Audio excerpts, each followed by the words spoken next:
네, 제가 바로 말씀을 드릴게요.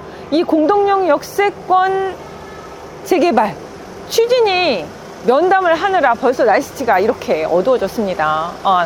시간 가는 줄 모르고 추진위원장님 면담을 했습니다. 제가 잊어버리기 전에 아주 따끈따끈하게 말씀을 드릴게요. 아마 이곳에 대한 내용을 이렇게 직접 추진위원장님의 2025년 첫 해의 외부인과의 이런 내용 전달, 사실은 만나 뵙기 어렵고 굉장히 좀 차단하는 그런 분위기였습니다. 그런데 제가 몇 번을 이곳을 시도를 하다가 드디어 만나 뵙고서 말씀을 드릴게요. 어떻게 진행되고 있는지. 이 공동역 1차로 가장 이곳에 대한 강조하셨던 말씀, 10번 출구에서요 딱 250m 1차 역세권 반경 안에 드는, 그래서 인센티브도 더 받는 500%가 아니라 600% 최대 용적률을 받는다라고 하는 곳입니다. 대단하죠? 예, 이곳 소유주 한 300여 명밖에 되지 않습니다. 그런데 이렇게 많은 인센티브를 받기 때문에 한 600% 받게 됐을 때는 한 1200세대까지 들어온다. 그럼 몇 배입니까? 몇 배? 300명에 1200. 4배네요. 여러분, 4배의 세대 수가 증가하는 곳입니다. 공동역이 쿼터 역세권이라고 하는데, 이 쿼터 역세권이 어떤 역이 있어요? 일단 가장 또 업무지하고 잘 직결되는 이 광화문하고, 그 다음에 금융권이 여의도까지 직결시키는 이 딱 중간에 있죠. 다 5분 10분 거리에 위치하게 5분 10분 정도 소요됩니다. 이게 바로 5호선입니다 5호선 있고요. 그리고 6호선은 또 저 상암 미디어 센터라는 또 이 지역의 또 생활권이나 아니면 업무 직주 근접이 될 수 있는 곳이고요. 그리고 저 멀리 우리 공항, 그래서 이 공덕 인근에 보면은 많은 아파트 단지들이 있는데, 그곳에 보면 또 공항에 또 종사하시는 분들이 많이 계시죠. 승무원이나 기장분들부터 해서 종사자들 많이 있어서 많이 봅니다. 그리고 경의중앙선, 우리의 정통선이죠. 이것도 종로 일대도 가는. 그래서 지금까지 쿼터 역세권 4개의 역이잖아요. 이곳에서의 250m 반경 안에 드는 1차 역세권인 이 공동역 역세권은 사실 이 공동역 역세권 재개발지 하고요, 우리가 알고 있는 혹시 효창공원역 역세권 재개발지 아십니까? 지금 거기 동의율 뭐 70% 다 받아서 공란공고 해서 곧 구역 지정 임박했잖아요. 그것하고는 딱 제가 재봤습니다. 500m 딱 거리입니다. 한 5분 10분 거리에 도보로, 그것도 도보로, 이 경계점입니다. 용산하고의 경계점. 예, 그런 곳이죠. 그렇지만 또 효창공원역 역세권 시프트 같은 경우에는 살짝 언덕배기 아닙니까? 언덕 구릉지에 있죠. 효창공원역에서 내려오는 구릉지. 하지만 이곳은, 이 공덕역은 아시지만 평지, 공덕역 한복판 한번 가보시겠습니까? 그곳은 광활한 평지입니다. 그곳에 저 앞쪽으로 스카이라인을 보시면 공덕의 이 업무지에 높은 빌딩들 숲이 있고요. 그리고 많은 또 업무 시설들이 있습니다. 기업들이 들어와 있고요. 그리고 한쪽 편으로는 이 공덕 레미안을 비롯해서 아파트 단지들이 오래전에 이미 형성이 됐죠. 2010년이나 2011년 정도에 형성된 오래된 아파트들, 20년 다 돼가는 아파트들. 이 공동역 역세권 주변에도 이미 아파트 단지의 주거 전용지입니다.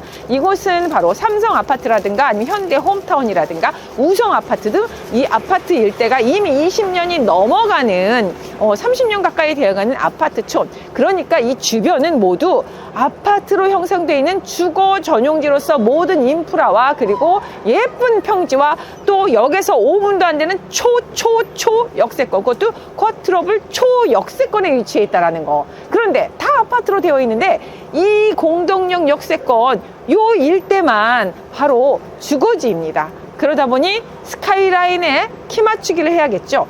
그런 중에 하나가 어디 있습니까? 최근에 얼마 전에 그 자양 3동이 신속통합 기획이 선정이 됐지요.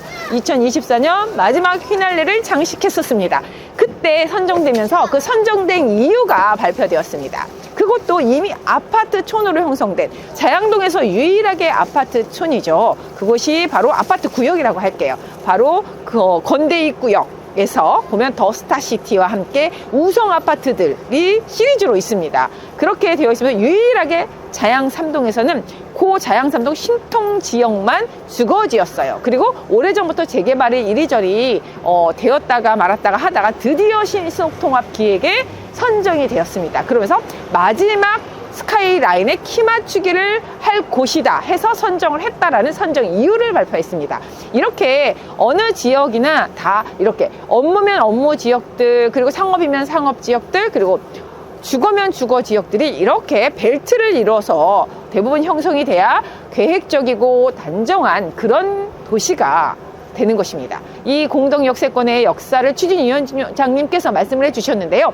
원래는 2020년에 지주택 아시죠? 지역주택 조합이 형성이 되어서 좀 굉장히 활발하게 동의를 받고 하면서 한 30% 정도 받았다고 합니다. 그런데 어땠습니까? 2020년에서 21년 넘어가면서 22년 들어서 어떻겠습니까? 주변에 신속통합이다, 역세권 시프트다, 역세권 활성화다 해가지고 많은 개발들이 이루어지는데 우리는 지주택밖에 하고 있지 않다라는 이런 인식이 있어서 주민들이 반대를 했다고 합니다. 그래서 우리도 역세권 시프트 하고 싶다, 옆에 이웃 지역처럼. 그래서 다시 바꾸게 됐는데 그게 바로 2023년 8월부터 다시 역세권 시프트로 해서 시작을 했습니다. 근데 참 운이 좋은 지역이기 때문에 앞으로도 탄탄대로일 것이라는 생각이 들었습니다. 왜일까요? 무슨 비밀이 있을까요? 굉장히 중요합니다. 2023년 8월이라 하면요, 사실 2023년 1월에 했다거나 2022년 뭐 12월에 했다거나 그러면은 이거 이렇게 되지 않습니다. 탄탄대로가 될 수 없습니다. 왜냐?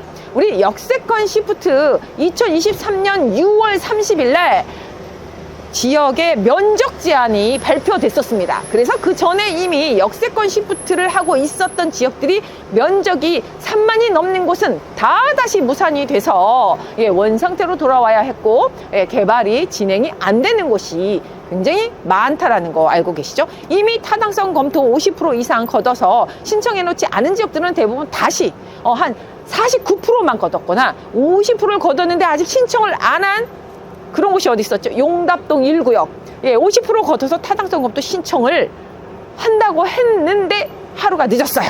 그래서 다 무산돼서 면적을 다시 3만 이하로 재정비를 해야 되는데 많은 주민들의 반발이 있었죠. 애써서 동의를 했던, 꿈에 부풀었던 주민들도 많은 반발이 있었고, 그만큼 면적이 줄면 어떤 사업성의 부분에 있어서도 또 다른 그림을 그려야 하기 때문에 이렇게 다시 원점이 돌아오는데, 이곳은 어땠습니까?